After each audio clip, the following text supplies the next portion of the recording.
अस्सलाम वालेकुम जी, नमस्ते। तो मैं आज हमारे 10th और 12th के जिनके बोर्ड चलने वाले या जिनके चल रहे हैं सबको मैं विश करना चाहूँगी all the very best, best of luck. And मैं ये भी कहना चाहूँगी कि अगर आपका एग्ज़ाम चल रहा है तो फ़िलहाल अपना सबसे फोकस एग्ज़ाम पे ही डालो, क्योंकि हम इंस्टा फेसबुक रील्स हम देखते रहेंगे, वो कभी नहीं छूटेगा।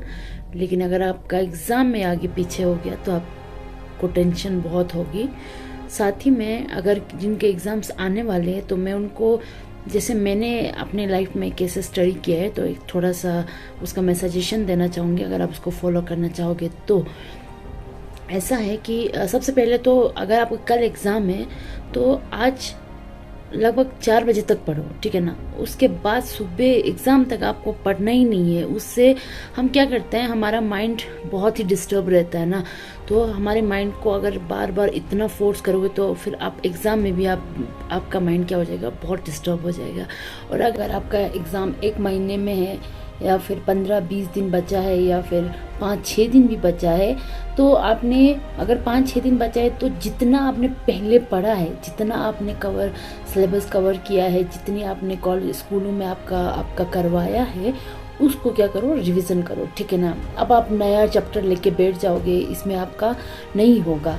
और दूसरा ये है कि अगर आपका एक 15-20 दिन या फिर आपका 1 महीना बचा है, तो जहाँ से आप स्टार्ट करते हो ना, उसको आप एक टाइम बनाओ। जैसे कि आप सुबह उसको पढ़ते हो, जैसे सुबह उठ के आप इस चीज़ के बारे में पढ़ रहे हो, जैसे कि 1 घंटा हमने इंग्लिश को एसएसटी को दिया या फिर 1 घंटा हमने मैथ्स को दिया, तो उसी को आप शाम को क्या करना, रिवीजन करना है। उसी चीज़ को दोबारा रिवीजन करना है, क्योंकि रिवीजन करने से हमारे माइंड में वो रहता है। लेकिन अगर आप उसको पढ़ के फिर भूल जाओगे, दूसरा उठाओगे और फिर आप रिवाइज नहीं करोगे तो आपको कुछ याद नहीं रहेगा। फिर ये ज़रूर देखना, एक बार कोशिश करना, क्योंकि ये मेरी तरफ से आपको एक एडवाइस है।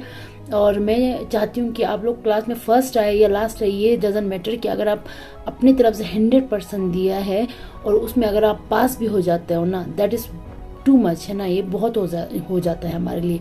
तो और I wish you all the best. दिल से मैं दुआ करूँगी हर किसी का एग्ज़ाम बहुत अच्छे से हो जाए। और ये देखो, जो जैसे आप reel, Insta, Facebook, YouTube, games, ये बाद में कहीं नहीं जाने वाला है। फ़ोन भी आपके पास रहेगा, पासवर्ड भी इंस्टा का आपके पास ही रहेगा, सब कुछ आपके पास रहेगा। उसके लिए वक्त ही वक्त है। लेकिन इस लाइन में जब आप एजुकेशंस की बात आती है ना, तो उसमें पीछे मत हटो। इन चीज़ों को फिलहाल डिलीट करो और अपने एग्ज़ाम में फोकस करो, क्योंकि बाद में पछतावे के लिए जगह मत छोड़ो, ठीक है ना। तो I wish you all the very very best for the exam of 10th and 12th board, and I wish you की अ गुड लक और आप अच्छे से कर पाए। और दुआ करूँगी कि हर कोई अपना बेस्ट दे पाए एग्ज़ाम में। और उसके बाद कोई 11 में जाएगा तो कोई कॉलेज में जाएगा। लेकिन अगर आप मेहनत नहीं करोगे, या अगर अभी भी आप इंस्टा स्क्रॉल कर रहे हो या फेसबुक पे वीडियोस देख रहे हो, शॉर्ट वीडियोस, और ये जो यूट्यूब पे आप ये जो पबजी वबजी सब खेल रहे हो, तो फिर बाद में दिक्कत आ जाएगा, ठीक है ना। Bye bye.